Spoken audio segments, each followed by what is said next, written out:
اس گناہ کے معاشرے میں، اس آلودہ معاشرے میں کسی نوجوان نے کل مجھے کہا مولانا آپ روزانہ کہہ رہے ہیں اپنی آنکھوں پہ کنٹرول کریں.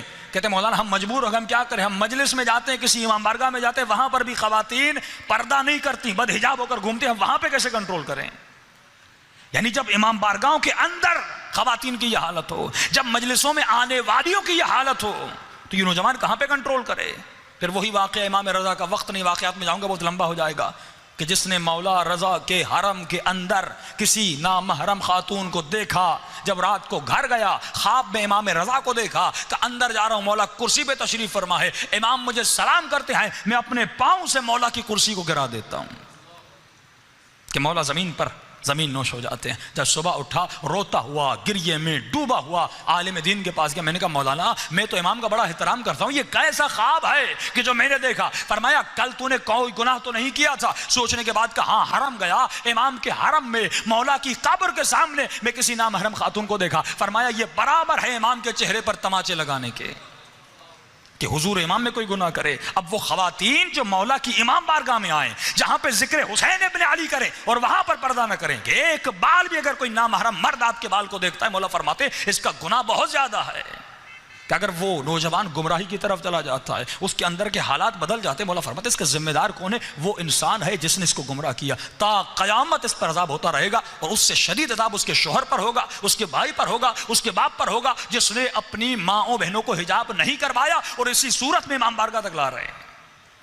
یہ مجلس صرف مزے کے لیے ہے، یہ مجلس صرف اپنے نفس کے لیے ہے، یہ امام حسین ابن علی کے لیے نہیں ہے. جس مجلس میں کہ مولا فرماتے میرے دو قاتل ہیں، ایک وہ قاتل جو میرے بدن کا قاتل ہے، ایک وہ قاتل جو میرے جسم کا قاتل ہے، دوسرا وہ قاتل جو میرے مقصد کا قاتل ہے. کشمر نے میرے جسم کو قتل کیا، ابن زیاد نے میرے جسم کو قتل کیا. تا قیامت کچھ لوگ ایسے ہوں گے جو میرے مقصد کو قتل کریں گے.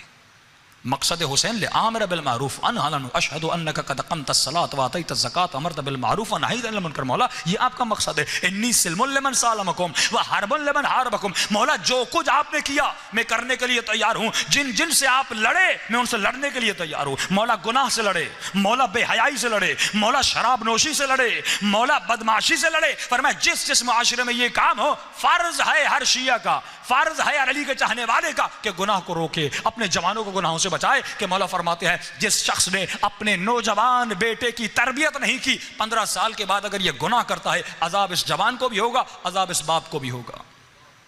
اور فرمایا جس شخص نے اپنی بیٹی کی شادی مال دنیا کی لالچ میں، شہرت کی لالچ میں آ کر کسی بے نمازی، کسی شرابی، کسی بدماش انسان سے کرا دی کیونکہ صرف وہ پیسے والا ہے، فرمایا اس کے نام اعمال میں لکھا جائے گا اس نے اپنی بیٹی کا قتل کر دیا.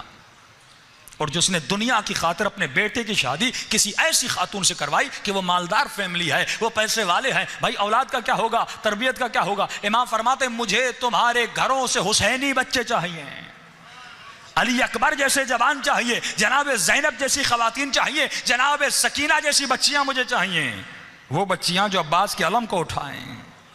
کیا کردار ہے جناب زینب ہے. اگر بی بی نہ ہوتی کربلا کا مقصد پورا نہ ہوتا. امام سجاد تو بیمار تھے، یہ خطبے جناب زینب نے دیے تو فرمایا 4 طاقتیں: غصے پر کنٹرول، شہوت پر کنٹرول، خیال پر کنٹرول.